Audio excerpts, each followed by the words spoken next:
Bab 3006, Pedang Luar Angkasa. Tolong, Dr. Ye, tolong saya. Wang Yongqing adalah orang pertama yang memakan serangga beracun itu, dan serangannya paling parah. Wajahnya sepucat kertas dan seluruh tubuhnya dipenuhi butiran keringat. Dia berguling-guling di tanah kesakitan dan terus memohon. Xiao Fan, jangan khawatirkan dia. Orang ini pengecut. Siapa yang membuat mereka menyerah pada penyihir itu? Gao Daqiang adalah orang yang jujur dan sangat meremehkan tindakan Wang Yongqing dan orang lain tadi. Lupakan saja, mereka hanya pengusaha biasa, tidak perlu bertanya terlalu banyak. Ye Bufan sangat berpikiran terbuka. Orang-orang ini hanyalah orang biasa dan dia tidak bisa memperlakukan mereka seperti kultivator. Gao Daqiang mendengus dingin dan tidak mengatakan apa-apa lagi. Wang Yongqing melolong dengan sedih, Dr. Ye, tolonglah aku.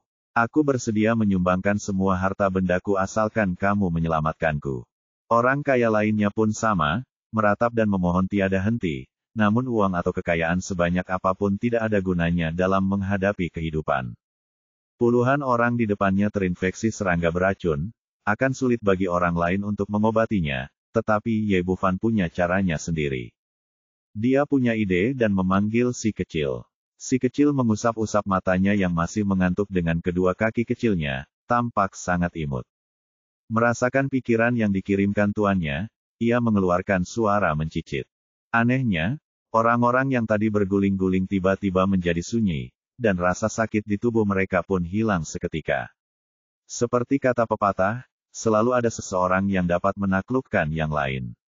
Merasakan tekanan dari makhluk kecil itu, serangga beracun itu gemetar ketakutan dan tidak berani berbuat salah. Ye Bufan berkata, buka mulut kalian. Dipimpin oleh Wang Yongqing, orang-orang ini buru-buru membuka mulut lebar-lebar, takut serangga tidak akan bisa keluar jika dibuka lebih kecil. Mencicit, si kecil menjerit lagi, lalu ia melihat serangga-serangga berbagai ukuran merayap keluar dari mulut orang-orang itu. Ini adalah penekanan level. Belum lagi serangga beracun ini sekarang tidak memiliki pemilik, bahkan jika Srisak masih hidup, dia tetap tidak dapat menahan tekanan dari si kecil. Setelah serangga itu keluar, si kecil membuka mulutnya yang besar, dan serangga beracun itu berubah menjadi gumpalan asap hitam dan ditelan seluruhnya. Melihat pemandangan ini, semua orang di sekitarnya merasa takjub, dan Ye Bufan juga sangat terkejut. Serangga beracun itu tahu bahwa mereka akan mati, tetapi mereka tetap harus mematuhi perintah si kecil. Ini menunjukkan betapa kuatnya tingkat penindasan ini. Namun yang menjadi permasalahannya adalah dia sama sekali tidak tahu benda kecil apa itu, bagaimana bisa benda itu memiliki kekuatan yang begitu besar, dan mengapa orang besar di dunia peri sangat menghargai benda itu. Si kecil tidak peduli dengan apa yang dipikirkan orang lain. Karena tugasnya telah selesai, ia langsung melesat pergi dan berlari kembali untuk tidur. Melihat cacing-cacing di tubuh mereka telah disingkirkan, Wang Yongqing dan yang lainnya menghela napas lega. Mereka baru saja hampir mati, tetapi sekarang mereka dapat dianggap telah menyelamatkan hidup mereka. Ye Ixian, terima kasih atas kebaikanmu. Aku bersedia memberimu semua hartaku sebagai hadiah. Pria ini adalah pria yang menepati janjinya. Dia berlutut sambil meneteskan air mata rasa syukur. Hal yang sama juga berlaku untuk yang lainnya. Meskipun sebagian dari mereka tidak rela dalam hati, mereka telah berjanji. Terlebih lagi, mereka baru saja menyaksikan kemampuan Ye Bufan, jadi mereka tidak memiliki keberanian untuk menarik kembali kata-kata mereka. Baiklah, kalian semua boleh pergi sekarang. Kalian tidak butuh uang. Lakukan saja lebih banyak perbuatan baik di masa mendatang.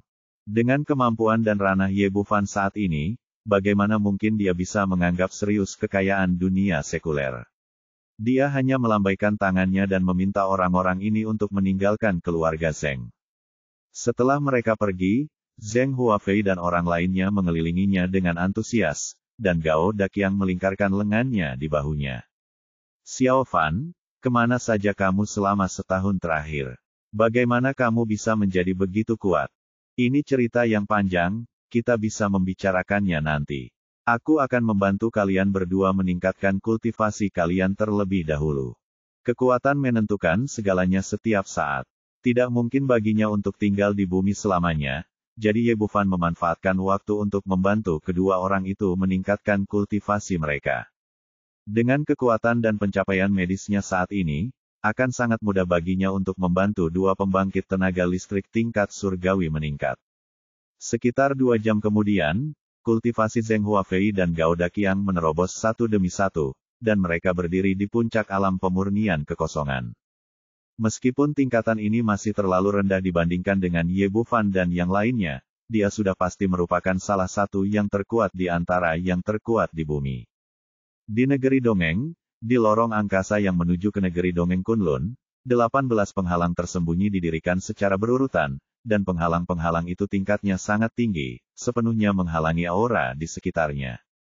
Di dalam penghalang, Raja Abadi Jubah Kuning menghela napas panjang lega dan dengan lambaian tangannya ia mengambil kembali belati yang panjangnya lebih dari 1 kaki. Belati ini terlihat biasa saja, tetapi memancarkan kekuatan yang sangat aneh. Jika orang lain melihatnya, mereka pasti akan terkejut, karena itu ternyata adalah kekuatan luar angkasa yang sangat langka. Senjata abadi tingkat atas, Space Blade. Raja Abadi Jubah Kuning kebetulan memiliki harta karun semacam ini di tangannya untuk membuka saluran ruang angkasa, kalau tidak, dia tidak akan mampu melakukannya dengan kekuatannya sendiri. Dia sedang dalam suasana hati yang sangat buruk akhir-akhir ini dan penuh amarah.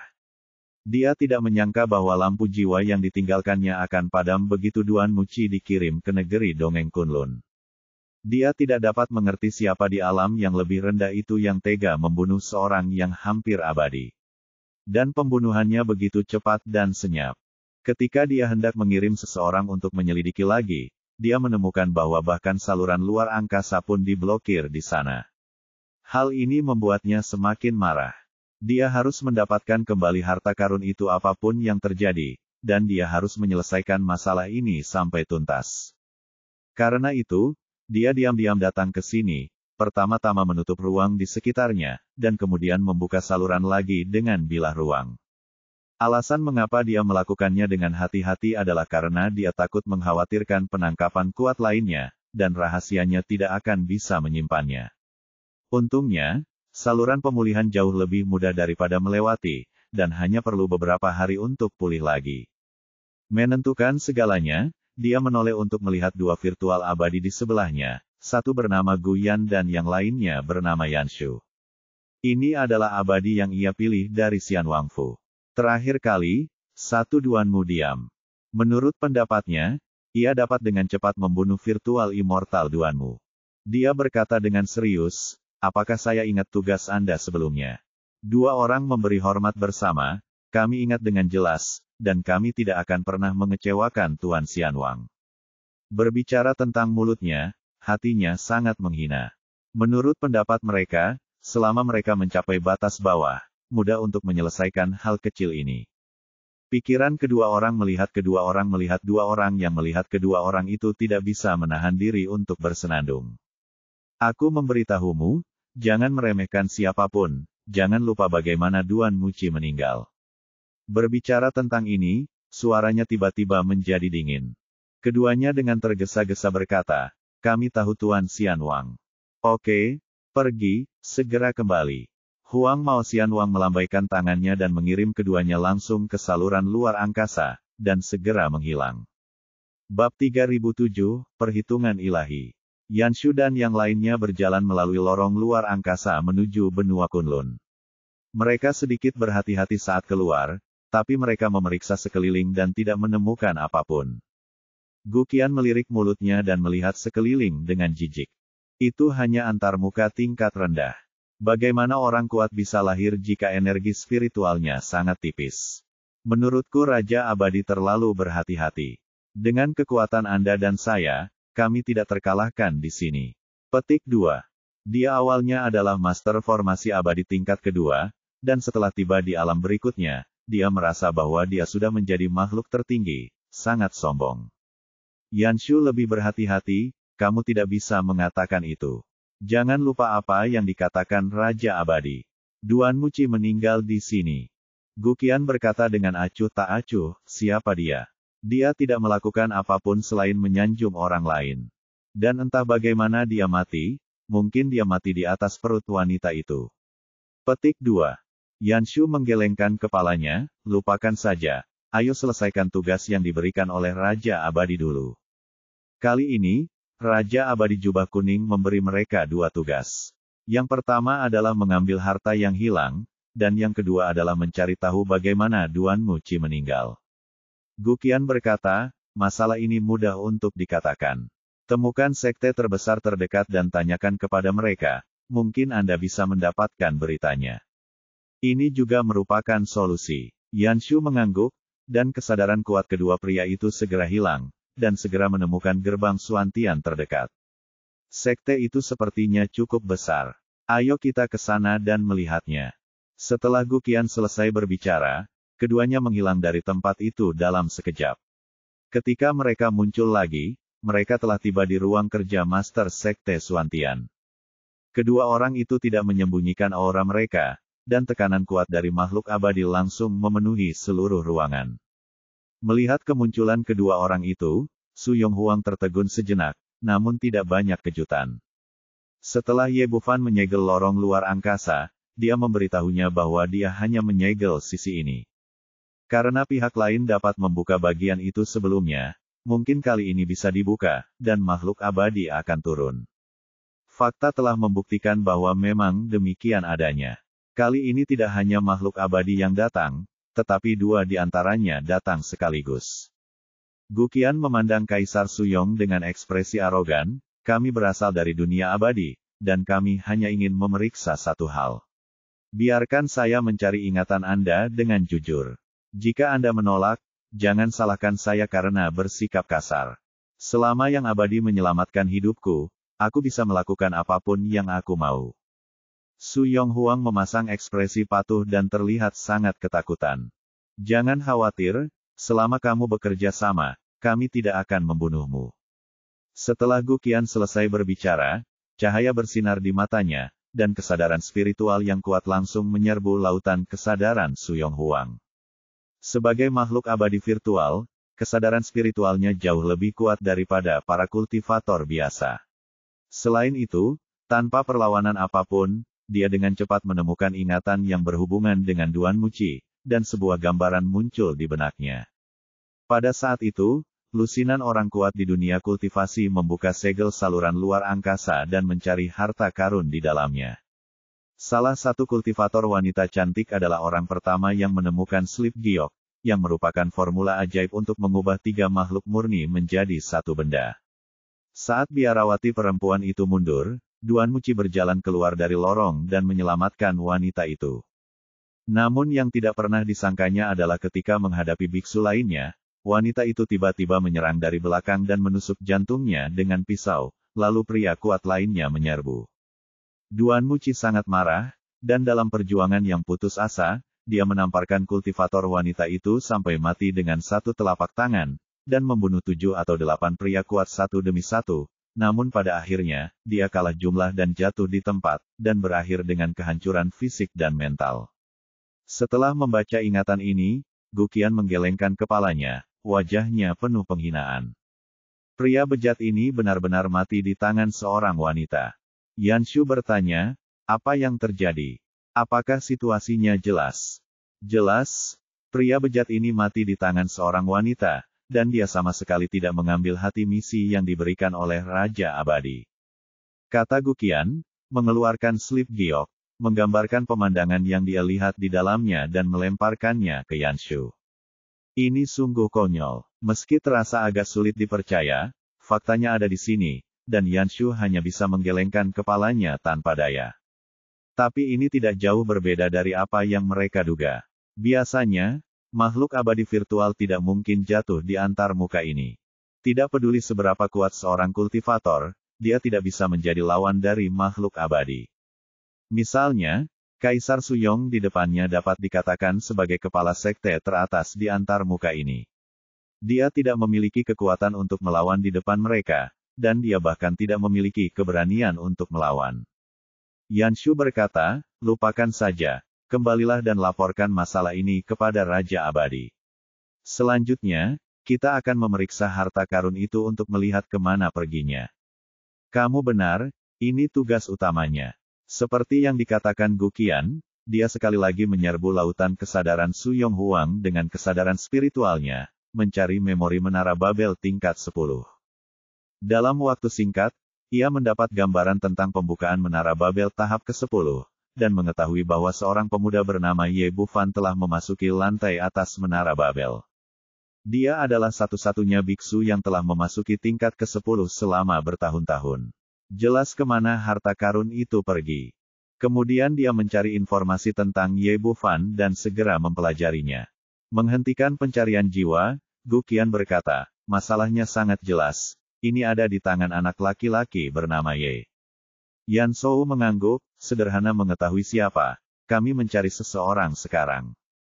Guyan menunjuk ke Su Yong Huang, bagaimana dengan orang ini? Apakah Anda ingin membunuh? Yan Shou menggelengkan kepalanya, lupakan saja, dia hanya hadir pada saat itu, dan tidak berpartisipasi dalam pengepungan duanmu. Selain itu, Lord Xianwang memiliki perintah. Petik 2. Benar, hapus saja ingatan terkait kita. Guyan menyeka ingatan keduanya yang baru saja tiba, dan kemudian keduanya menghilang dari ruangan. Segera setelah mereka pergi, Su Yong Huang membuka matanya dengan tajam. Pada saat ini, segera setelah pintu terbuka, Feng Ziwu masuk dari luar. Ye Yixian benar-benar perhitungan yang luar biasa, dan seseorang di dunia peri benar-benar turun dan menemukan saya secara langsung. Kekaguman Su Yong Huang penuh dengan wajahnya, dan dia mengulurkan tangannya untuk melihat kepalanya, dan 7 jarum perak yang mengkilap muncul di telapak tangan. Ternyata semua ini dalam harapan kamu Feng Fan. Suan Tianmen adalah salah satu dari 3 pintu besar yang dikuduskan dari kejauhan. Bahkan jika kesadarannya kuat, blokade medis semacam ini tidak dapat dilihat, dan hal-hal yang sebelumnya dilihat Guyan tidak diperoleh dengan mencari jiwa, tetapi Su Yong Huang dengan sengaja membiarkannya melihat. Ye Wufan merusak ingatan duanmu tentang kematian, menyembunyikan kekuatan dirinya dan semua orang, dan juga mengizinkan peserta lain untuk menyingkirkan masalah dikejar oleh dunia abadi. Dia tidak mengubah kenangan Menara Tongtian tingkat ke-10. Terkadang Anda ingin menutupinya. Bab 3008 Aliansi Tripartit. Wajah Kaisar Suyong penuh dengan rasa hormat saat dia berbicara, dan kekagumannya terhadap Ye Bufan sekarang dapat dikatakan seperti sungai yang mengalir deras, tak berujung. Setelah hidup ratusan tahun, baru kali ini dia merasa begitu hormat kepada seseorang. Di usianya yang masih muda, ia memiliki keterampilan bela diri yang hebat, keterampilan medisnya luar biasa, dan ia familiar dengan formasi pertempuran. Di saat yang sama, ia memiliki pikiran yang sangat cermat dan strategi yang brilian. Setelah selesai berbicara, dia segera menunjukkan ekspresi khawatir, sekarang ada 2 orang abadi lagi yang akan mencari Dr. Ye. Aku ingin tahu apakah dia bisa mengatasinya. Feng Ziwu tampak tenang, aku tidak khawatir tentang ini. Di dunia ini, Ye Yixian tidak terkalahkan. Karena dia bisa membunuh Duan Muqi, dia tentu saja tidak peduli dengan kedua orang ini. Pada titik ini dia mengganti topik pembicaraan, aku khawatir tentang orang di atas, yang mampu menghancurkan segel Ye Yixian dengan kecepatan yang begitu cepat, dan kuncinya adalah ada antarmuka di antara mereka. Kekuatan semacam ini pasti bukan sesuatu yang dapat dilakukan oleh orang biasa. Terlebih lagi, dia memiliki begitu banyak makhluk abadi yang bisa dia gunakan, yang menunjukkan betapa tinggi statusnya. Ye Yixian sedang menekan kultivasinya sekarang, tetapi cepat atau lambat dia akan naik ke surga. Begitu dia mencapai negeri dongeng dan bertemu musuh yang begitu kuat, pasti akan sulit untuk dihadapi. Yang terpenting adalah pria itu masih bersembunyi dalam kegelapan, dan kita masih belum tahu siapa dia. Petik 2. Kaisar Suyong mengerutkan kening dan berkata, apa yang harus kita lakukan terhadap perkataan Tetua Agung? Kami tidak bisa membantu banyak. Feng Ziwu menghela napas, kekuatan kita telah mencapai batasnya di alam ini, dan mustahil untuk membantu Ye Yixian. Yang bisa kulakukan sekarang adalah naik ke negeri dongeng secepatnya, dan begitu sampai di sana, berusaha sekuat tenaga meningkatkan kultivasiku, sambil berharap bisa membantunya. Petik 2. Kaisar Suyong mengangguk. Dia juga tahu bahwa ini adalah satu-satunya hal yang dapat dilakukan Sekte Suantian sekarang. Mulai sekarang, Semua urusan sekte akan diserahkan kepadamu. Mulai sekarang, aku akan menyendiri. Saat aku keluar dari pengasingan, saat itulah aku akan naik tahta. Feng Ziwu meninggalkan instruksi terakhirnya dan kemudian kembali ke ruang pelatihannya sendiri untuk berlatih dalam pengasingan.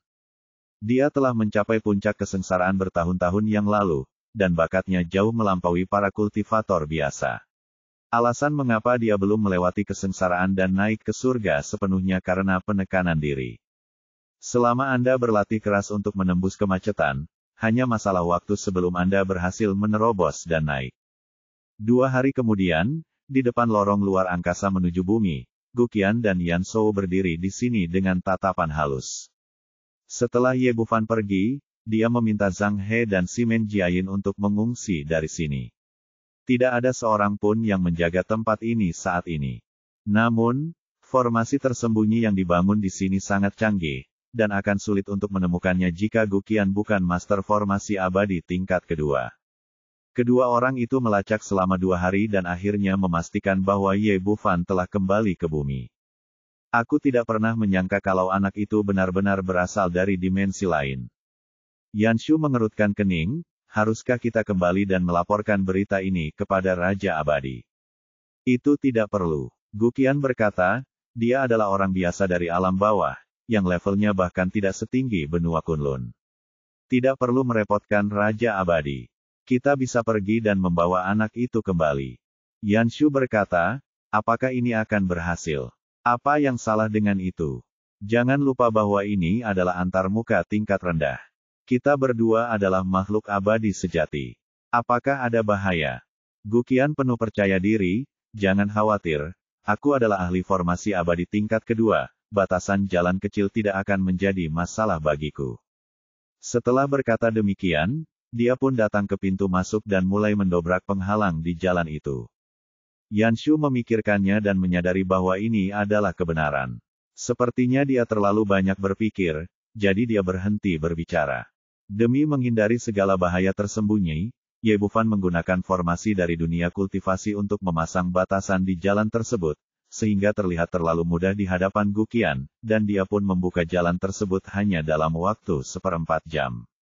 Ayo cepat pergi. Bab ini belum selesai, silakan balik halamannya. Pergi dan kembalilah segera. Petik 2. Setelah berkata demikian, keduanya melesat dan menghilang ke dalam lorong ruang angkasa. Di rumah keluarga Zheng di Pulau Hong Kong, Gao Daqiang dan Zheng Huafei perlahan membuka mata mereka dan merasakan gelombang energi sejati di tubuh mereka. Mereka berdua sangat gembira. Sebagai praktisi, mereka sadar betul bahwa semakin lama semakin sulit untuk melakukan perbaikan. Namun kini, dengan bantuan Ye Bufan, beberapa jam saja sudah cukup untuk menyamai puluhan tahun latihan keras mereka. Gao Daqiang berkata, Xiao Fan, kemana saja kamu akhir-akhir ini? Bagaimana kamu bisa menjadi begitu kuat? Saya pergi ke Kunlun Wonderland, dan banyak hal terjadi. Ye Bufan menceritakan pengalamannya secara singkat dan padat. Meskipun nadanya datar, Gao Daqiang masih bisa merasakan naik turunnya dan bahayanya. Xiao Fan, kau tidak akan pergi lagi setelah kembali kali ini, kan? Bukan hanya paman dan bibimu yang merindukanmu selama ini, tapi aku juga sangat merindukanmu. Ini, Ye Bufan tersenyum tak berdaya. Dia tidak menyembunyikan apapun dari saudara baiknya. Sejujurnya, kali ini bukan hanya aku harus pergi, tapi aku mungkin tidak akan pernah kembali. Setelah berkata demikian, ia menceritakan bagaimana ia kini telah mencapai ambang puncak kesengsaraan dan dapat naik ke surga kapan saja. Dengan baik, meskipun Gao Daqiang tahu bahwa saudaranya kuat, dia tidak menyangka saudaranya akan sekuat itu. Dia tercengang. Setelah sadar kembali, dia tersenyum pahit dan menggelengkan kepalanya, jika aku ingin bertemu denganmu lagi, kamu akan pergi ke negeri dongeng. Sepertinya aku harus bergegas dan berlatih. Adalah tepat untuk berlatih sesegera mungkin. Pertama, luangkan waktu untuk mengonsolidasikan kultivasi Anda. Ye Bufan meninggalkan Gao Daqiang dan 2 orang lainnya di sini untuk mengkonsolidasikan kultivasinya, dan membawa yang lain ke kamar yang disiapkan untuknya oleh keluarga Zheng. Setelah menutup pintu, Hu Yaoyao berkata dengan menawan, Adik kecil, bisakah kau membawa kami bersamamu saat kau naik? Bahasa Indonesia, taruh saja di Istana Raja Naga. Lalu semua orang bisa pergi ke negeri dongeng bersama-sama, jadi tidak perlu ada perpisahan, kan? Petik 2. Jiang Fangzu menyusul dan berkata, iya, alangkah hebatnya jika kita semua bisa naik bersama dan pergi ke negeri dongeng bersama. Tidak mengherankan jika setiap orang memiliki ide ini. Bagaimanapun, Ye Bufan telah memikirkannya sebelumnya, tetapi setelah mempertimbangkan dengan saksama, dia merasa itu tidak mungkin. Pertama-tama, jelas bukan hal baik bagi setiap orang untuk pergi ke negeri dongeng tanpa mengalami kesengsaraan surgawi. Kedua, sebagai dunia luar angkasa kecil di antarmuka yang lebih rendah, Istana Raja Naga seharusnya tidak dapat dibuka di negeri dongeng. Jika tidak, ketika Raja Naga berikutnya naik ke surga, mereka tidak akan meninggalkannya di bumi untuk mencari penerus berikutnya. Itu sama sekali tidak mungkin. Sebelum Ye Bufan sempat berbicara, Yi Luoxiang berbicara terlebih dahulu. Sebagai pewaris paling awal dan salah satu dari 9 selir naga, pemahamannya tentang Istana Raja Naga dalam beberapa aspek bahkan lebih dalam daripada Ye Bufan. Dia berkata, warisan Pulau Putri Naga berisi catatan tentang Istana Raja Naga, yang secara khusus menyatakan bahwa seseorang tidak boleh pergi ke negeri dongeng. Karena ruang ini awalnya milik antarmuka tingkat rendah, ruang ini tidak dapat dibuka setelah Anda sampai di sana. Jika Anda memaksanya untuk terbuka, ruang ini bahkan dapat macet. Petik 2. Jadi begitulah adanya. Ketika dia mengatakan hal ini, semua orang langsung menyerah. Wajar saja jika berpikir seperti itu. Istana Raja Naga adalah dunia kecil dengan aturan yang tidak lengkap. Dalam hal level, istana ini tidak setinggi bumi dan benua Kunlun. Bagaimana bisa dibuka di negeri dongeng? Masalah Istana Raja Naga baru saja berlalu begitu saja, tetapi itu menyentuh Ye Bufan. Dia mungkin naik ke surga kapan saja, jadi beberapa hal harus direncanakan terlebih dahulu. Dia berkata kepada Yi Luoxiang, setelah aku naik tahta, Istana Raja Naga akan diserahkan kepadamu untuk dikendalikan, dan kita akan mencari penerus yang cocok nanti. Meskipun Istana Raja Naga adalah hal yang baik, dia tidak ingin secara egois menyerahkannya kepada rakyatnya sendiri, jadi dia memutuskan untuk terus mewariskannya dengan cara yang sama seperti sebelumnya. Tahu, bab ini belum selesai, silakan balik halamannya. Yi Luoxiang memahami niatnya, jika aku menemukan penerus yang cocok, aku akan segera membawa orang-orang kita keluar dan membatalkan kontrak dengan Istana Raja Naga. Ye Bufan mengangguk, lalu meninggalkan semua sumber dayanya di Istana Raja Naga. Lagi pula, cincin penyimpanan terlalu rapuh. Begitu mengalami malapetaka surgawi, cincin itu akan langsung hancur. Tidak hanya tidak bisa dibawa ke negeri dongeng, harta karun ini juga akan terbuang sia-sia. Oleh karena itu, dia hanya menyimpan labu meteorit, cairan roh kayu hijau, dan keperluan lainnya untuk mengatasi kesengsaraan di cincin penyimpanannya, dan meletakkan sisanya di Istana Raja Naga. Baru saja dia selesai mengurusi hal-hal itu, teleponnya berdering dengan nada mendesak. Saya menekan tombol jawab dan suara Sophie yang mendesak terdengar dari ujung sana. Ye Yixian, 7 orang suci pengadilan ilahi tidak hanya berdamai dengan kekuatan gelap, tetapi kedua belah pihak juga telah membentuk aliansi untuk menyerang Tiongkok bersama-sama. Kedua belah pihak sepakat bahwa setelah menaklukkan Tiongkok, mereka akan membagi wilayah sesuai dengan jumlah biksu yang terbunuh. Petik 2. Aliansi antara pengadilan ilahi dan kekuatan gelap sungguh menarik. Senyum sinis muncul di bibir Ye Bufan. Tampaknya selama kepentingannya cukup besar, tidak ada yang mustahil. Musuh bebuyutan yang telah ada selama ribuan tahun kini menjadi sekutu. Sophie melanjutkan, mereka tidak menyembunyikannya, mereka menyebarkan beritanya. Sejak kebangkitan energi spiritual, banyak orang mendambakan tanah ajaib Tiongkok, tetapi mereka tidak memiliki keberanian untuk bertindak. Sekarang pengadilan ilahi dan kekuatan gelap telah bergabung, yang lain siap untuk mengambil tindakan. Para dewa gunung Olympus di barat, mumi Yunani kuno, dan para orang bijak agung kerajaan Asan membentuk aliansi dan menjadi kekuatan pihak ketiga. Sekarang ketiga kekuatan besar telah bergabung dan menuju ke Tiongkok, dan tidak akan lama lagi mereka akan mencapai perbatasan barat laut. Petik 2. Jadi begitu. Ye Bufan tidak memiliki terlalu banyak kekhawatiran. Dia sekarang berdiri di puncak antarmuka ini. Apa pentingnya bahkan jika seluruh barat bergabung? Dia kini khawatir tentang Helena, dan bertanya, apakah kamu sudah melakukan apa yang aku minta? Sophie berkata, sudah selesai. Aku sudah memberinya ramuan yang kau berikan padaku secara diam-diam. Baguslah. Kau dan Helena hanya perlu melindungi diri kalian sendiri. Aku akan mengurus sisanya.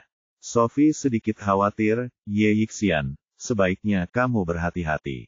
Orang-orang yang akan pergi ke Tiongkok kali ini semuanya adalah monster tua yang telah tertidur selama bertahun-tahun dan kekuatan mereka luar biasa. Jangan khawatir, aku tahu apa yang sedang terjadi. Ye Bufan tidak terkejut dengan kekhawatiran Helena. Lagi pula, pihak lain tidak tahu seperti apa keadaannya sekarang, dan bagaimana mungkin para dewa tua itu bisa mengguncangnya.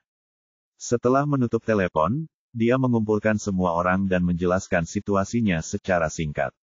Mendengar bahwa Barat benar-benar akan bersatu untuk menyerang Tiongkok, Gao Daqiang adalah orang pertama yang melompat keluar. Xiao Fan, aku akan pergi bersamamu dan menghajar bajingan-bajingan itu sampai mati. Lebih baik kau lupakan saja. Kultivasimu tidak stabil setelah menembus begitu banyak alam.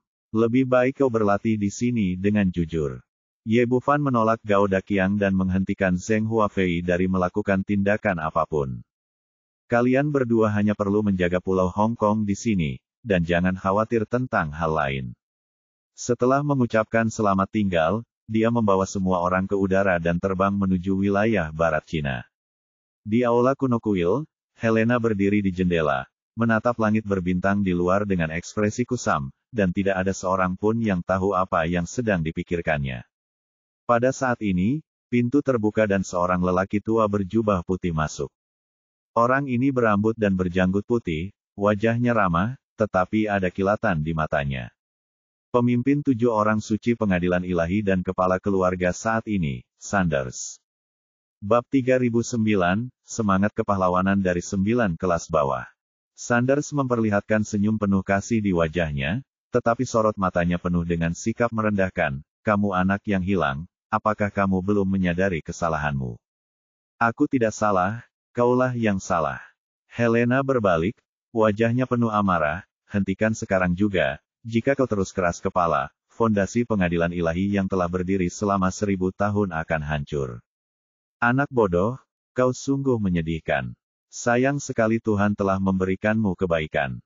Sanders menggelengkan kepalanya dan berkata, kita adalah umat Tuhan, diberkati oleh Tuhan, dan kita seharusnya memiliki sumber daya terbaik.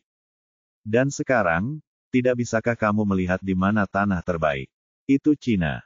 Orang-orang Cina yang bodoh itu sama sekali tidak layak tinggal di sana. Tempat itu harus diperintah oleh Tuhan. Petik 2.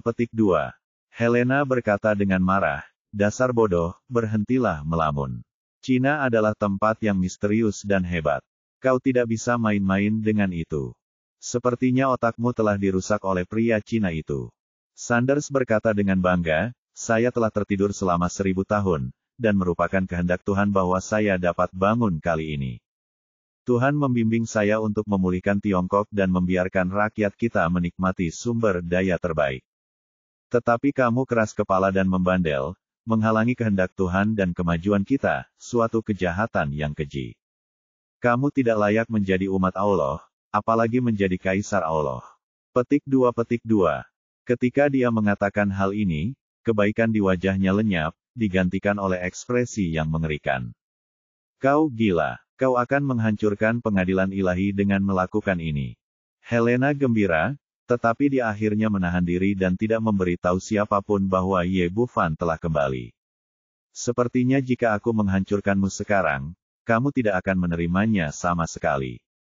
Bagaimana kalau begini, aku akan membawamu ke timur dan membiarkanmu melihat keajaiban tersebar di setiap bagian negeri. Lalu aku akan mengirimmu kepada Tuhan untuk menebus dosa-dosamu. Petik 2. Setelah Sanders selesai berbicara, dia berbalik dan berjalan keluar. Kemudian 2 pendeta masuk dan membawa Helena keluar dari kuil. Sekarang berita tentang aliansi antara pengadilan ilahi dan dunia gelap telah menyebar, mereka tidak ingin Tiongkok terlalu siap. Jadi setelah berita itu terkirim, tindakan segera diambil, dan hampir 1.000 pendeta berangkat ke Cina dengan cara yang dahsyat. Pada saat yang sama, dunia gelap juga bergerak. Klan Darah, Ratu Vampir Lucia, juga dilucuti kekuatannya. Sekarang yang berkuasa adalah 4 anggota klan Darah kuno yang telah tertidur entah berapa tahun.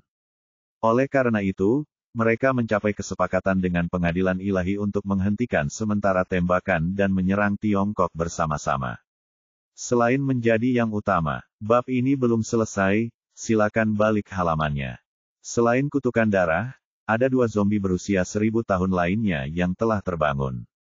Raja binatang buas dari klan serigala bangkit dan mengendalikan seluruh klan manusia serigala dengan kekuatannya yang dahsyat. Saat orang-orang ini berkumpul, momentum mereka tidak kurang dari momentum pengadilan ilahi, dan mereka juga menuju ke Tiongkok dengan cara yang mengancam. Kekuatan-kekuatan besar lainnya di barat juga mendengar berita itu dan mengambil tindakan. Sejak kebangkitan energi spiritual, banyak orang telah tertarik pada tanah ajaib ini, tetapi mereka tidak memiliki kekuatan untuk melakukannya sebelumnya. Sekarang pengadilan ilahi dan dunia gelap telah bersatu, mereka juga ingin mendapat bagian. Orang suci Daxing dari kerajaan Asan membawa serta klan Singa Emas, klan Mumi yang telah tertidur entah berapa tahun, dan para dewa Gunung Olympus. Kekuatan-kekuatan ini sangatlah kuat bila bersatu, dan sama sekali tidak kalah dengan pengadilan ilahi dan kekuatan-kekuatan gelap, yang membentuk pasukan ketiga. Ketiga kekuatan besar itu bersatu dan bergerak menuju Cina dengan kekuatan yang dahsyat. Begitu berita itu keluar, seluruh dunia gempar. Komunitas biara Tiongkok segera mengumpulkan kekuatannya, dipimpin oleh Tiangong. Banyak monster tua yang telah menyendiri selama bertahun-tahun juga muncul kembali di dunia, bersiap untuk pertempuran putus asa dengan penjajah barat ini. Akan tetapi, sebagai perbandingan, kekuatan Tiongkok tampak jauh lebih lemah dan jauh lebih rendah dibandingkan ketiga angkatan bersenjata di barat. 3 jam kemudian, ada 1.000 kultivator berdiri di depan Lin Zentian.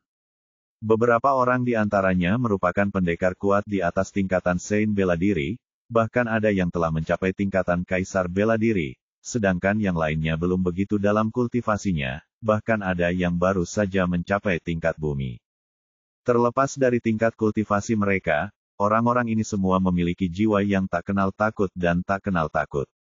Lin Zentian menatap orang-orang di depannya dan berkata dengan suara nyaring, "Semuanya, kalian adalah orang Tionghoa saat hidup dan hantu Tionghoa saat mati.